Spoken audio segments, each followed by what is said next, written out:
నమస్తే ఫ్రెండ్స్, ఆహారాజమండ్రి రుచులకు స్వాగతం. ఈరోజు మనం నాటుకోడి నేతి బిర్యానీ ఎలా చేసుకోవాలో చూద్దాం. అసలు నన్ను అడిగితేనండి, హైదరాబాద్ దమ్ బిర్యానీ ఎలా బ్రాండ్ అయిందో, అసలు ఈ నాటుకోడి నేతి బిర్యానీ మన కోస్తా ఆంధ్రాకి బ్రాండ్ అవ్వాలి. ఎందుకంటే ఈ నాటుకోడి డిషెస్ అని మన కోస్తా ఆంధ్రాలోనే ఫేమస్ అండి. మనం బయట చాలా చోట్ల బిర్యానీ తింటాం, కానీ కొన్ని చోట్ల తిన్నాక భలే ఉందిరా అనుకుంటాం. అలాగే మన ఇంట్లో మన పిన్నులు, పెద్దమ్మలు, అత్తలు అందరూ బిర్యానీలు చేస్తారు, కానీ ఎవరో ఒకరు చేస్తే రుచిగా అనిపిస్తుంది. వాళ్ళనే మళ్ళీ మళ్ళీ చేయమంటాం. అలాంటి ఒక స్పెషల్ రెసిపీని ఈరోజు చాలా వివరంగా మీ ముందుకు తెచ్చే ప్రయత్నం చేసాం. అలాగే ఈ రెసిపీలో మా స్పెషల్ ఇంగ్రీడియంట్స్ కొబ్బరి పాలు, నెయ్యి అండి. సేమ్ ఈ ప్రాసెస్లో చేసుకుంటే ఇది మీ సీక్రెట్ రెసిపీ అవుతుంది. దెబ్బకి మీ ఇంట్లో ఫ్యామిలీ మొత్తం మీ ఫ్యాన్స్ అయిపోతారు. ఇలా బిర్యానీ చేస్తే తిన్నవారు ఆహా అనాల్సిందే. ముందుగా చికెన్ని మ్యాగ్నేట్ చేసుకుందాం. నాటుకోడి చికెన్ 750 గ్రాములు. అందులో ఉప్పు 2½ టేబుల్ స్పూన్స్, అల్లం వెల్లుల్లి పేస్ట్ 2 టేబుల్ స్పూన్స్, పసుపు 1/2 టీ స్పూన్, కారం 2½ టేబుల్ స్పూన్స్, పెరుగు 1 కప్పు అంటే 3 టేబుల్ స్పూన్స్. ముందు ఈ మసాలా మొత్తాన్ని చికెన్కి పట్టేలాగా కలుపుకోవాలి. తర్వాత ఇందులో ధనియాలు, జీలకర్ర powder 3½ table spoons, garam masala 1/2 tea spoon, biryani masala 2½ table spoon. ఇప్పుడు మసాలా మొత్తం కలుపుకొని ఒక 1 అవర్ చికెన్ని మ్యాగ్నేట్ చేసుకోవాలి. 1 అవర్ తర్వాత స్టవ్ ఆన్ చేసి కుక్కర్ పెట్టి అందులో 1 కప్ అంటే 250 ml వాటర్ పోసి చికెన్ని ఉడికించుకోవాలి.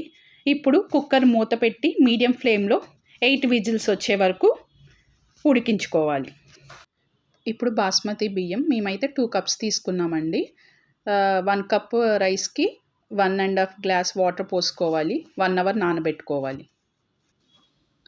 ఇప్పుడు రైతాకి ఫస్ట్ పెరుగుని మజ్జిగ కవ్వతో బాగా గిలకొట్టుకోవాలండి. అప్పుడు కన్సిస్టెన్సీ అలా వస్తుంది. తర్వాత ఉల్లిపాయలు, సాల్ట్ వేసుకుని ఆ పెరుగు కలుపుకుంటే మన రైతా చాలా టేస్టీగా ఉంటుంది. చూసారుగా, చూస్తుంటేనే చాలా ఎమ్మీగా అనిపిస్తుంది. స్టవ్ ఆన్ చేసి ప్యాన్ పెట్టుకుని ఇందులో 3 టేబుల్ స్పూన్ నెయ్యి వేసుకుని, నెయ్యి కరిగాక అందులో మరాఠీ మొగ్గ 6, నల్ల యాలకులు 4, బిర్యానీ ఆకులు 3, షాజీరా 1/2 టేబుల్ స్పూన్ వేసుకుని కలుపుకోవాలి. ఇలా కొంచెం ఏగినాక ఇందులో ముందుగా కట్ చేసి పెట్టుకున్న 2 పెద్ద ఉల్లిపాయలు, 6 పచ్చిమిరపకాయలని వేసుకుని కలుపుకోవాలి.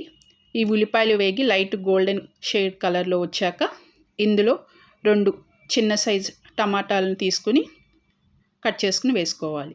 ఇందులో 1/2 టేబుల్ స్పూన్ ఉప్పు వేసుకుని మొత్తాన్ని కలుపుకోవాలి. కలుపుకున్నాక ఒక 7 నిమిషాలు ఈ మిశ్రమాన్ని ఉడికించుకోవాలి. తర్వాత ఇందులో 1 కప్ పుదీనా,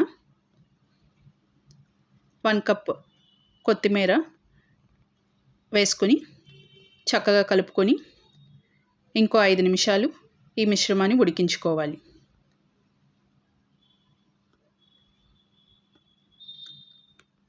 చూసారుగా, మొత్తం చక్కగా ఉడికిపోయింది. ఇప్పుడు దీన్ని ముందుగా ఉడకపెట్టుకున్న చికెన్ని ఓపెన్ చేసి చూసారుగా, చికెన్ నుండి ఆయిల్ పైకి తేలుతుంది. చికెన్ అయితే ఉడికిపోయింది. ఇందులో మనం ఈ మిశ్రమాన్ని కలుపుకుంటాం. చికెను ఈ మసాలా మొత్తం కలిసేలాగా జాగ్రత్తగా కలుపుకోవాలి. కలుపుకున్నాక ఇందులో నానబెట్టుకున్న బాస్మతి రైస్ని యాడ్ చేసుకోవాలి. ముందుగా చెప్పినట్టు 1 గ్లాస్ రైస్కి 1½ కప్ వాటర్ పోసుకోవాలి. ఇక్కడే మనం కొబ్బరి పాలను కూడా యాడ్ చేసుకోవాలి.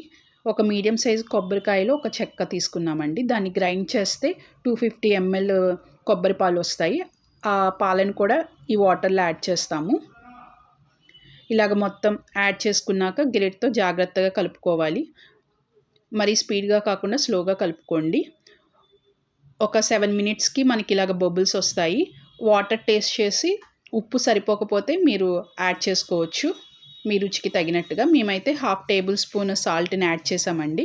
ఒకసారి ఇలా కలుపుకుని బబుల్స్ వచ్చాక మూత పెట్టుకొని ఒక 15 నిమిషాలు మనం సిమ్లో ఉడికించుకోవాలి. ఒక 3 నిమిషాల ముందు విజిల్ పెట్టుకుంటే కరెక్ట్‌గా 15 నిమిషంకి ఆఫ్ చేస్తే చూసారా బిర్యానీ పర్ఫెక్ట్‌గా ఉడుకుతుంది. ప్లీజ్ సపోర్ట్ అండ్ సబ్స్క్రైబ్ ఆహా రాజమండ్రి రుచులు. బాయ్. వెళ్ళొస్తానండి.